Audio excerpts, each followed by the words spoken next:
Hey guys, Akil Stokes here. Welcome back to another Weekend Trading Edge video. If you guys are brand new, this is a video I do each and every weekend, showing you the top trading ideas that are on my radar for the week ahead. Today, we're going to get started by first taking a look at the upcoming news events. We know that the markets have been very fundamentally driven of late, and well, it's going to continue this week as we have monetary policy coming out on September 6th, September 7th, and September 8th. For the RBA, for the Bank of Canada, and for the ECB. We also have the US Fed Chair Jerome Powell speaking on Thursday as well, which is going to be interesting because it comes out after he has the chance to see what unfolded throughout the week.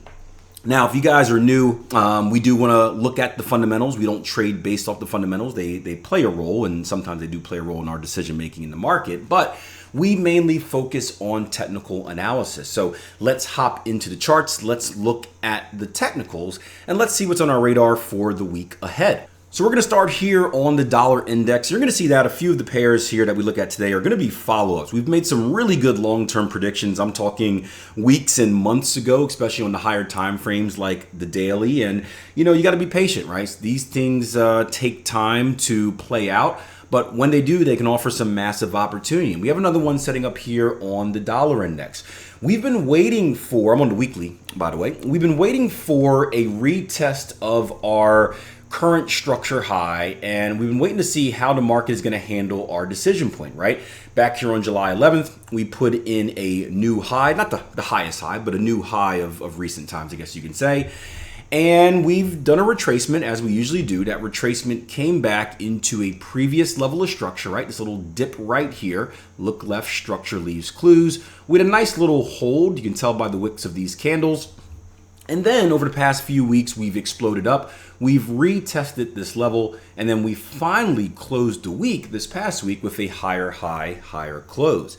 Now, if you guys are unfamiliar with how we define trends, how we evaluate trends, how we go through that IPDE, identify, predict, decide, execute process, one of the main things in that process is the ability to identify breaks and closes above or below important levels of structure. So when you see a candle like this, which has a higher high, right? The high of this candle is above our previous high, and a higher close, meaning that the close of this candle is above the high of our previous level. This is a very powerful sign that allows us to make a prediction, in this case, in the bullish direction. So now the next question is, right, we've got our prediction, our directional prediction, I guess you can say. The next question is, okay, if we're likely to go higher, then where are we likely to go higher to next? And this is where we want to zoom out. We want to get perspective. We want to see where we're at in the market. And we want to be able to identify, drawing random lines. Forgot to unclick that. There we go, right click it. We want to be able to identify key levels of where we think we're likely to continue next. Now, ultimately, right, up here, right? These are our highs from 2001, 2003s, right? So ultimately, right, 120.71 is going to be our greatest highs, I guess you can say. But there are levels prior to that could be a little bit dangerous. And as traders, our goal isn't to capture the entire move. It is to get our piece of the pie, or at least get partial profit out at our piece of our pie. And if we want to be aggressive, do that once we've made money already. Do that once risk is reduced. So it's kind of like a freebie trade. But a more realistic level is going to be right in the middle. See this little V point of this double top action right here, double top type action? A more realistic view is going to be in this little V point right here. We have a nice key level of structure.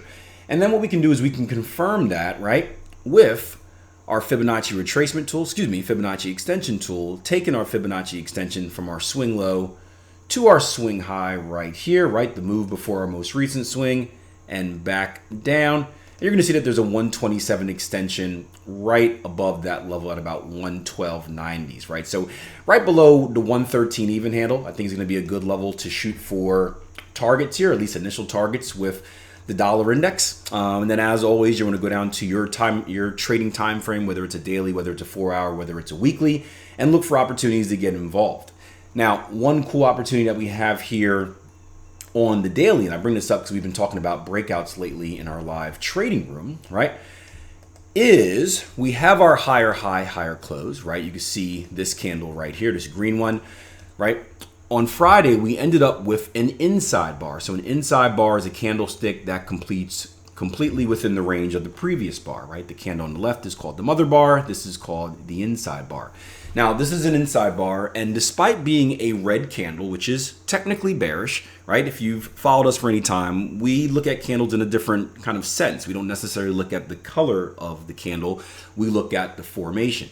And despite this being technically a bearish candle, this is actually a very bullish sign. You can tell because the majority of the wick is to the downside, the close is to the upside of the candle, which shows us that the bears tried to push this day down, they were rejected, and the bulls really won the day. Now, if you're an inside bar trader, right, you're typically looking for a breakout of the mother bar, meaning a break above this level, or a break below that level. And we teach something called a bias inside bar break, where you're not just bracketing every inside bar you find, because that's going to get you into some trouble, but you're trying to use your other skills to make a prediction on which way the breakout is going to come. And with all of the clues that we just lined up, whether it be the higher time frame analysis from the weekly, that overall prediction, the formation of this specific candlestick, I think we can make a good prediction that we're more willing to look for a breakout to the upside versus the downside with this. So if you are a breakout trader, again, you can get stops above that level, trade the breakout up, or of course you can wait for the confirmation of that break with the higher high, higher close. And if you're super conservative, you can wait for the confirmation of that break. You can wait for the pullback in the structure and use kind of a pullback trading technique to enter this move as well. So nice bullish opportunity here on the Dixie, the dollar index. That was longer than I expected. So let's move on. Next, we're going to head over to the Euro-Aussie. I want to bring this one up because this is an interesting one. We have two potential advanced patterns setting up here on the Euro-Aussie 4-hour. We're going to take a look at the bigger one first. The bigger one is going to be a potential cipher pattern. These are two different type of patterns. One is going to be your classic kind of M and W pattern. The other one is going to be more like I don't even know what to call it, an ABCD type of pattern. But the first pattern formation and the bigger one is going to be called a cipher, and it looks something like this, right? We have our initial X to A right here. This is going to be called our impulse leg, the start of our move. Our first retracement is going to be our A to B. We then get an extension up here, which is going to be our B to C. And if price action comes down to this 786 Fibonacci retracement right here, that is going to be called our D completion. That is the area or the first point in which we're looking for the cipher to complete. Now, there's different ways of trading these patterns. You can be aggressive and trade them right at the D completion point, or you can use that D completion point as the start of your kill zone and measure that all the way from the D completion point to the start of the pattern and look for entries anywhere in here. Now, the second pattern formation that we have is going to be, I've got to measure this out. It looks like a Gartley, but I'll actually measure this out. Our X to A is going to be from this point right here, so the midpoint of the cipher, to the same high. We do come down to hit a 618 Fibonacci retracement, so we are indeed going to be looking at a Gartley pattern. With the Gartley pattern, I'm looking for a completion at our 127 Fibonacci extension. I'll draw this out in a different color for you guys, but X to A to B. Let's go ahead and make this pink. Pink stands out for me. X to A to B. This is going to be our B to C, and if price action comes down to our 127, which in this case happens to line up with our 886 Fibonacci retracement as well, this is going to be our completion point / the start of our kill zone for the Gartley pattern. Now, I want to bring this one up because this is an interesting situation. We had a conversation in the live room this past Thursday. And by the way, if you guys are interested in joining the live room, you can do so in two different ways.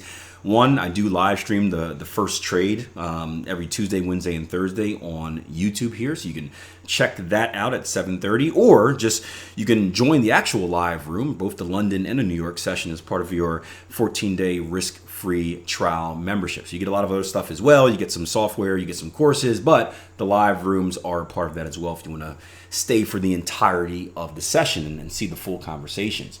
But we talked about kind of the theme of last week with our Q&A has been kind of, setting up your trading success plan and whatnot. And that, encompasses learning, strategy development, back testing, psychology, money management, all that fun stuff.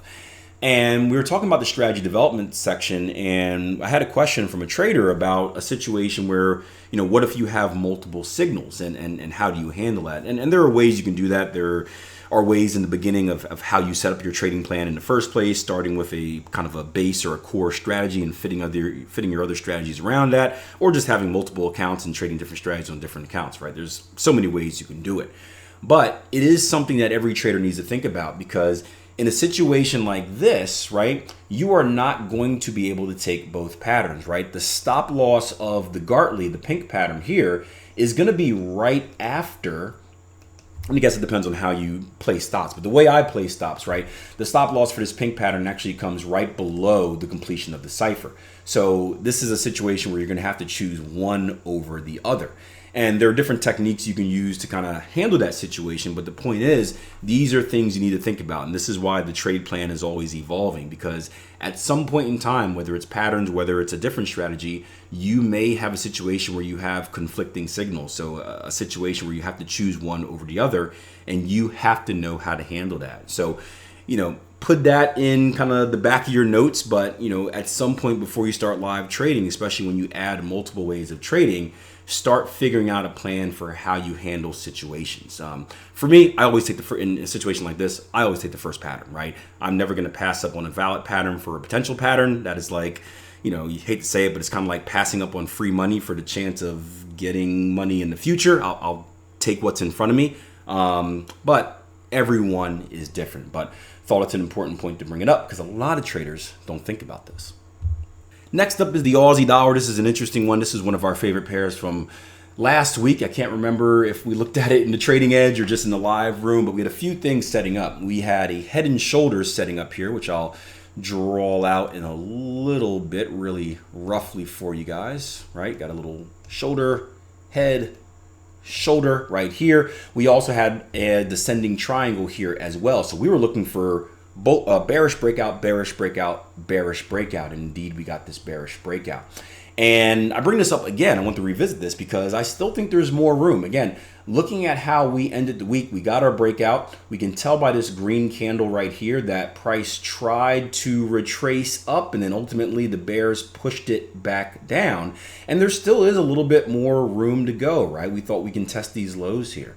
So if we go one time frame lower to the 4-hour, you'll see an even clearer signal of this, right? Here's our descending triangle right here. Again, our highs getting lower, our lows staying the same. We break out of that level, we get our first retracement right here, right? This is that conservative way of entering, and then boom, we extend down. We then retrace one more time, and again, look at the clues that price gives us, right? We get two holds right here. Some will call these tweezer tops, depending on how specific and technical you are with the definition. But we hold this previous outside return. We never violate it, and we have a very bearish sign, or bearish signal to end the week. So I do think we can continue lower here. It's going to take a true continuation setup to get involved in this trade because of where stops need to go. But if you're someone that's anticipating a move lower, right? Let's see, we go down here to these lows, or even these lows right here. You can certainly set yourself up for a pretty decent continuation trade. Now, I want to revisit a pair that we spoke about a long time ago. Many of you guys called me crazy when I said, hey, I think the dollar yen is a no-brainer long. And, well, yeah, we've been no-brainer long. So again, you can go back and listen to past videos where we talked about the fundamental and technical kind of confluence between these two. But we're still seeing continuation in the yen here, right? So we're going to go down to the weekly. You see, just like the Dixie, the dollar index, we recently violated our previous structure highs, right? The retracement here was a very good buying signal. Again, if we look at the clues that price action gave us, right? We had our highs here. We are not at any relevant level of structure. That was very important. We are not at any relevant level of structure. So there was no reason to think that we would go short. We had a little relief, right? Price action wasn't a bullish trend for a very long time. We had a little relief, a slight pullback, nothing crazy. We came back into a previous structure swap or ice zone right here, gave some very good rejection signals right here, had a higher high, higher close here in the weekly. We had this on the 4-hour, we had this on the daily as well. And now we've finally given us confirmation of our continued bullish trend here with the higher high, higher close. So same as the dollar index, man. we're still looking for longs. You're looking for the next opportunity to load up longs, and we still have higher to go, right? If you remember from our past videos, this is our previous structure high up here. There's a long way to go on the dollar yen. We're not going to revisit all the analysis, but just want to update you guys on this, because again, this is one of those predictions that we've spoken about for months. It scared a lot of traders away because they look too much at the micro, right? Especially on like a weekly or a daily time frame. They look too much at the micro and they get scared and say, oh my gosh, Akil, we're in a bearish trend. This thing must be reversing. But the fact of the matter is you got to be consistent with your perspective. You can't let the short-term little jumps and wiggles, kind of scare you out of what your long-term projection is. And this is why it's so important to stick to the same time frames. You use your higher time frame to judge your direction. You have your key points where hey, if this level is violated, it means continuation. If this level is violated, it means termination. And you just trust that. You do your analysis, and until one of those two things happen, right? Until the trend is technically terminated, you're still in that overall projection and prediction, and you should still be looking for opportunities. And those are opportunities that the other people who get scared out are going to miss, and you're going to take advantage of. And that's one of the key aspects of being a professional trader. Patience, patience, patience. My mentor always told me this. He said, Akil, patience pays, literally. And I'll tell you what, that is so true. See you next week.